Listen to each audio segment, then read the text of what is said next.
1 2 3 start. So hello guys, आप सभी का स्वागत है स्मार्ट थिंकिंग यूट्यूब चैनल पे। तो कैसे हैं आप लोग? जैसा कि आपने थंबनेल में देखा ही होगा कि आज स्केलर एंड वेक्टर का सेकंड पार्ट बनाया जा रहा है, जिसमें आज हम लोग कवर करेंगे laws of vector addition, basic rules और triangle's law, parallelogram's law, subtraction of vector और उसके रिलेटिव क्वेश्चन। फिर लास्ट में जैसा कि हम लोग हैप्पी एंडिंग करते हैं तो हैप्पी एंडिंग होगा। तो अब पीछे लास्ट के वीडियो में मैं बहुत बेसिक कॉन्सेप्ट कवर किया था, जिसमें टाइप ऑफ ए वेक्टर आया था और किसी मतलब रिप्रेजेंटेशन ऑफ वेक्टर आया था और स्केलर वेक्टर क्वांटिटी आया था। फिर एनालिसिस किए थे कि मतलब कि ये सब एंगल वैंगल कैसे निकलता है।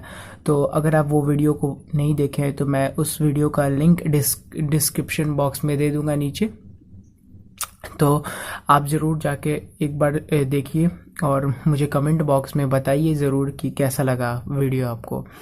तो चलिए वीडियो को स्टार्ट करते हैं। सबसे पहले बात करते हैं आज हम लोग लॉज ऑफ वेक्टर एडिशन के बारे में। लॉज ऑफ वेक्टर एडिशन क्या होता है? जैसा कि हम लोग सबसे पहले बेसिक रूल जान लेते हैं। बेसिक रूल क्या होता है, ठीक है? तो बेसिक रूल कहता है ये है कि कभी भी अगर लॉज ऑफ एडिशन होगा, ठीक है, कभी भी किसी चीज़ का एडिशन सब्ट्रैक्शन कुछ भी होगा तो उस सेम नेचर का होना चाहिए। मतलब जो वेक्टर क्वांटिटी है वो सेम नेचर का होना चाहिए। क्या मतलब कि they are in same nature, ठीक है? तो वो सेम नेचर के होने चाहिए, ठीक है? तो अगर हम लोग बात करते हैं बेसिक रूल के बारे में, तो बेसिक रूल केस बहुत सारा होता है, केस डिपेंडेंट होता है कि अगर मान लीजिए सेम डायरेक्शन में वेक्टर हो, अपोजिट डायरेक्शन में वेक्टर हो, फिर किसी एंगल में वेक्टर दिया हो, तो हम लोग केस डिस्कशन करते हैं। तो अगर हम लोग केस 1 के बारे में देखते हैं कि केस 1 क्या है। केस 1 ये हम लोग क्या पढ़ रहे हैं अभी, बेसिक रूल के बारे में पढ़ रहे हैं, ठीक है? तो केस 1 क्या कहता है? तो केस 1 ये कहता है कि वो जब सेम डायरेक्शन में होगा, सेम डायरेक्शन में। मतलब क्या कहना चाह रहे हैं? मतलब ये कहना चाह रहे हैं कि जैसे मान लीजिए एक फ्लोर है, ठीक है? जैसे एक टेबल है, टेबल के ऊपर एक बॉक्स रखा हुआ है, ठीक है? तो बॉक्स के ऊपर आप मान लीजिए कि इधर की ओर आप कुछ 5 न्यूटन फोर्स लगा रहे हो और कुछ इधर की ओर सेम ही डायरेक्शन में कुछ 3 न्यूटन फोर्स लगा रहे हो। तो आप नेट फोर्स क्या निकालोगे? नेट फोर्स इसका क्या निकालोगे? एक इस बॉक्स पे कितना फोर्स लग रहा है अगर कोई पूछेगा तो क्या बोलोगे आप बोलोगे इस डायरेक्शन में 8 न्यूटन का फोर्स लग रहा है। तो ये आप कैसे लिख रहे हो, ठीक है?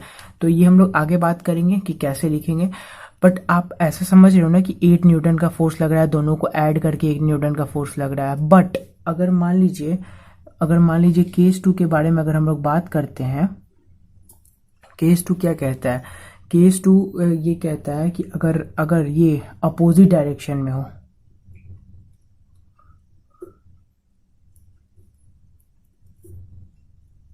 अपोजिट डायरेक्शन में हो, ठीक है? तो अपोजिट डायरेक्शन में हो, तो अपोजिट डायरेक्शन का कहने का मतलब क्या है? ये सेम बॉक्स है, ठीक है? सेम बॉक्स में मान लीजिए इधर 5 न्यूटन फोर्स लग रहा है और इधर की ओर 3 न्यूटन फोर्स लग रहा है, ठीक है? तो क्या होगा जब ये 3 न्यूटन का फोर्स लग रहा है तो ये इस बॉक्स पे कितना न्यूटन का फोर्स फील होगा, कितना न्यूटन का मतलब मूवमेंट होगा? तो इधर की ओर क्या होगा? 2 न्यूटन का मूवमेंट होगा। क्यों होगा? क्योंकि मतलब कि इधर ज्यादा फोर्स लग रहा है तो इधर की ओर बॉडी मूव करेगा, ठीक है? और हो क्या रहा है एक्चुअली, यहाँ पे क्या हो रहा था? यहाँ पे जैसे मान लेते ये ए वेक्टर है, ठीक है, और ये बी वेक्टर है, ठीक है? फोर्स एक वेक्टर क्वांटिटी होती है ना, लास्ट वीडियो में मैं बताया था। तो ये ए वेक्टर ये तो हो क्या रहा है कि ए वेक्टर प्लस बी वेक्टर हो रहा है ना। और सिमिलरली यहाँ पे क्या है, ये ए वेक्टर है और ये बी वेक्टर है, ठीक है?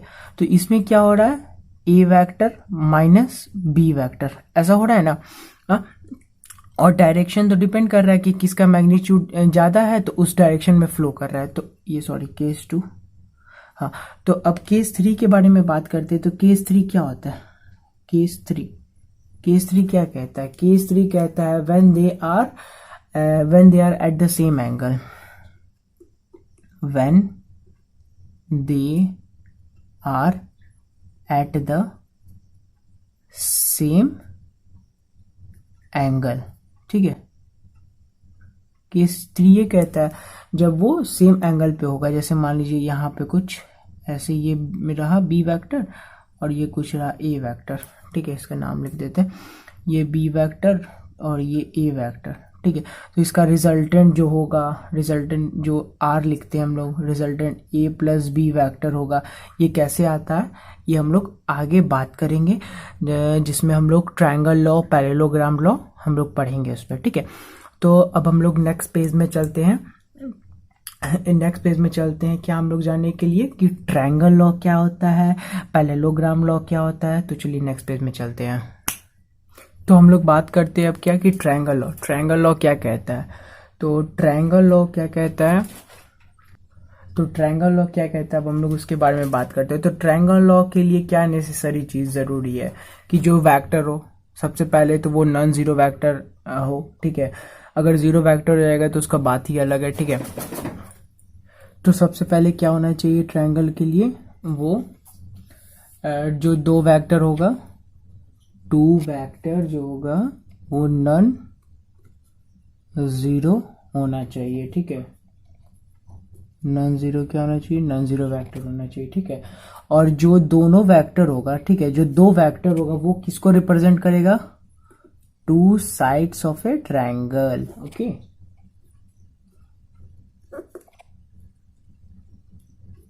अभी सबके बारे में बात करेंगे इसलिए टेंशन लेने का कोई ज़रूरत नहीं है। तो मैं बेसिकली थ्योरेटिकल पार्ट बता दे रहा हूँ कि क्या क्या होता है ट्रायंगल, और फिर लास्ट में हम लोग देख लेंगे कि अपने को कैसे कॉन्सेप्ट यूज़ करना है क्वेश्चन में, कैसे क्वेश्चन को बनाना है। लास्टली तो क्वेश्चन को बनाना है ना हम लोग को, तो कॉन्सेप्ट पता रहना चाहिए और हम लोग को लास्ट में कैसे क्वेश्चन बनाना है, तो उसके लिए भी हम लोग देखेंगे कि ट्रायंगल लॉ को कैसे याद रखें, ठीक है। तो बेसिक होता क्या है ट्रायंगल लॉ का, जो डिफिनेशन होता है, the resultant of two vector, the resultant of two vector, the tail of resultant, that is starting point,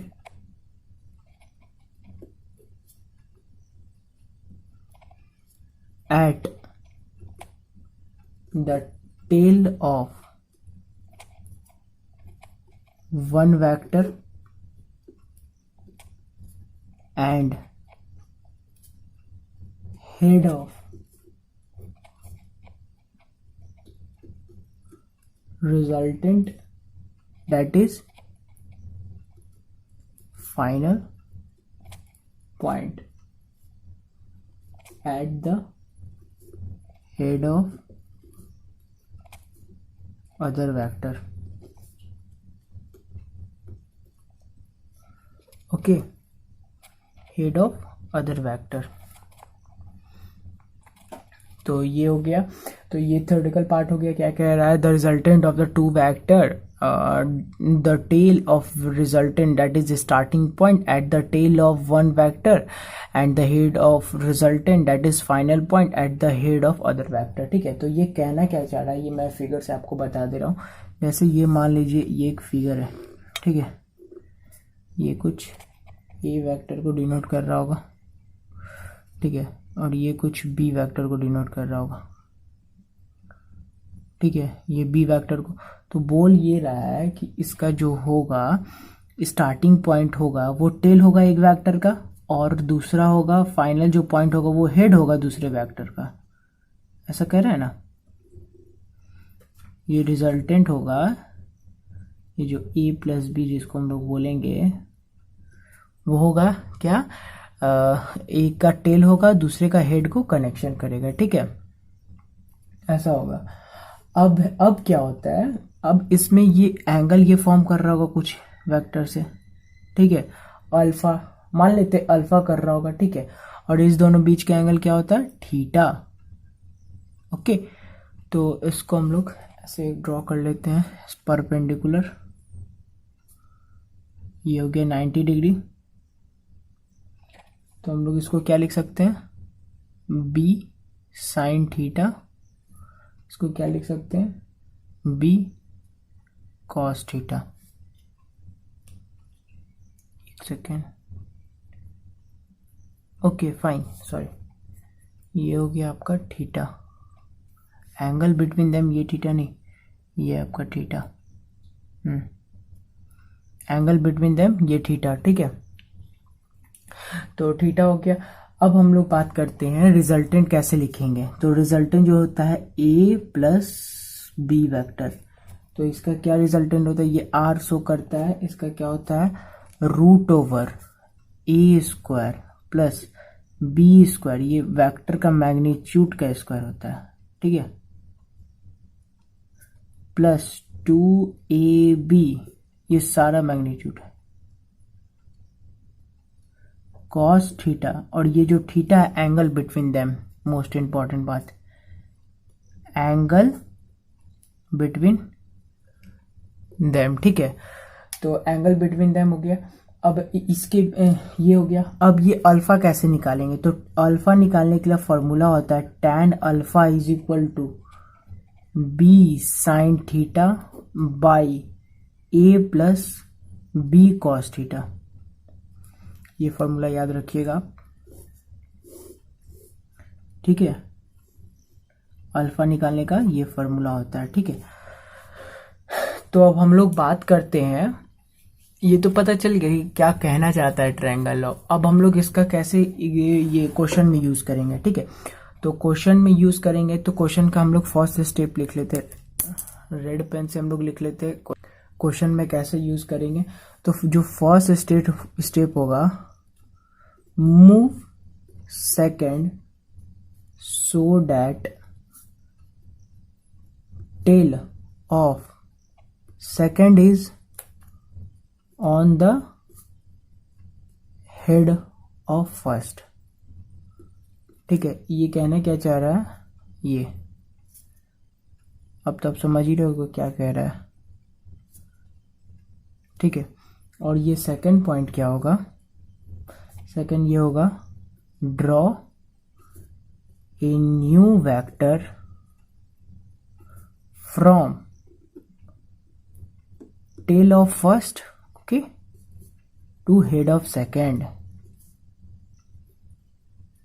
basically इसको याद रखने का ये दो तरीका है, कुछ नहीं है, बस याद रखने का तरीका। ये ऐसा हुआ, इसको आर हम लोग कहते हैं, इसको ए वेक्टर, इसको बी वेक्टर। तो ट्रायंगल लॉ आपको समझ में आ गया होगा कि कैसे क्या होता है, कि ट्रायंगल लॉ में क्या क्या होता है, क्या क्या ज़रूरी कंडीशन है। तो अब हम लोग आगे बात करते हैं पैरेललोग्राम लॉ पे। तो हम लोग पैरेललोग्राम लॉ को हम लोग समझ लेते हैं डायरेक्टली इस मेथड से, क्योंकि ये मेथड ज़्यादा इजी हम लोग को लग रहा है याद रखने में और समझने में कि क्या कह रहा है, ठीक है। तो हम लोग इसी मेथड से आपको बता दे रहा हूँ कि ये क्या होता है parallelogram law.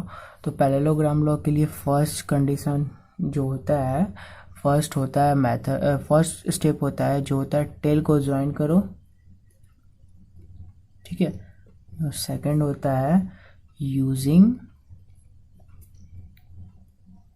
these two vector as a side of parallelogram and complete the parallelogram, okay. फिर थर्ड स्टेप क्या होगा, draw vector from common tail to opposite vertex, okay. इसका फिगर कैसे बनेगा, कुछ ऐसा, जैसे ये ए वेक्टर हो गया, ये कुछ बी वेक्टर हो गया, और ये कुछ बोल रहा है ऐसे, ये रिजल्टेंट आर हो गया, और ये बोल रहा है ऐसा कुछ पैरेललोग्राम बनेगा, ठीक है। और इसके एंगल बिटवीन देम थीटा हो गया, और ये अल्फा हो गया। बेसिकली जो थीटा अल्फा होता है वो डायरेक्शन निकालने में हेल्प करता है। तो आप इसका डायरेक्शन तो बता सकते हो कि ये डायरेक्शन क्या होगा। इसका कॉन्सेप्ट यूज़ करके बताइए अब इसका डायरेक्शन क्या होगा, ठीक है। तो अब हम लोग आगे बढ़ते हैं, क्या सब्ट्रैक्शन ऑफ फैक्टर के बारे में कुछ जानते हैं कि सब्ट्रैक्शन ऑफ फैक्टर क्या कहता है। तो चलिए हम लोग नेक्स्ट पेज में चलते हैं। अगर हम लोग बात करते हैं सब्ट्रैक्शन ऑफ वेक्टर के बारे में, तो सब्ट्रैक्शन ऑफ वेक्टर कुछ नहीं है। सब्ट्रैक्शन ऑफ वेक्टर बेसिकली है एडिशन ऑफ नेगेटिव वेक्टर। ये कैसे, अब हम लोग आगे देखते हैं। तो इसके लिए कुछ खास पढ़ने का ज़रूरत नहीं है। बेसिकली अगर आपको ट्रायंगल लॉ आ गया, पैरेललोग्राम वाला आ गया और लॉ ऑफ एडिशन वेक्टर आ गया, तो आपको कोई टेंशन की बात नहीं है, क्योंकि सब्ट्रैक्शन ऑफ ए वेक्टर वही है एडिशन ऑफ नेगेटिव वेक्टर। ये कैसे है मैं बता दूँ, ये लिख देता हूँ। क्या है? एडिशन ऑफ नेगेटिव वेक्टर, ठीक है। ये है एडिशन ऑफ नेगेटिव वेक्टर। अब ये कैसे, ये मैं बता दे रहा हूँ, ये इंपॉर्टेंट है। इसको मैं ब्रैकेट में कर दे रहा हूँ, लाइन कर दे रहा हूँ, ठीक है। तो अब ये कैसे, जैसे मान लीजिए कि ये कुछ फिगर है, ठीक है। ये ए वेक्टर है, ये ए वेक्टर है, ठीक है। अब ये क्या है, ये जैसे मान लीजिए ये ऊपर इधर से आ रहा होगा, ये बी वेक्टर है, ठीक है। तो ये बी वेक्टर हो गया। तो अब इसको हम लोग आगे बढ़ाते हैं, तो ये क्या हो गया, ये क्या हो गया, ये माइनस बी वेक्टर हुआ, ठीक है। तो ये माइनस बी वेक्टर हुआ, तो एडिशन ऑफ, क्या मैंने बोला, एडिशन ऑफ नेगेटिव वेक्टर। तो अब क्या करना है, इसका और इसका एडिशन करना है, ठीक है। तो क्या कहता है, अगर ये ट्रायंगल, ये किस लॉ से होगा, ये ट्रायंगल लॉ से होगा, क्योंकि इसका हेड दूसरे के टेल में अटैच है। तो इसका क्या करेंगे, यहां से इसका टेल से निकालेंगे और हेड में जाके, दूसरे के हेड में जाके ऐड कर देंगे। तो ये क्या देगा, ये रिजल्टेंट हमारा देगा। तो ये रिजल्टेंट क्या देगा, ये बेसिकली ये रिजल्टेंट क्या देगा, ये ऐसा होगा, ठीक है। तो रिजल्टेंट क्या देगा, आर। ये रिजल्टेंट क्या देगा, रूट ओवर ए स्क्वायर प्लस बी स्क्वायर, सारा मैग्नीट्यूड होगा, प्लस 2 इंटू ए वेक्टर का मैग्नीट्यूड माइनस बी वेक्टर का मैग्नीट्यूड और कॉस थीटा।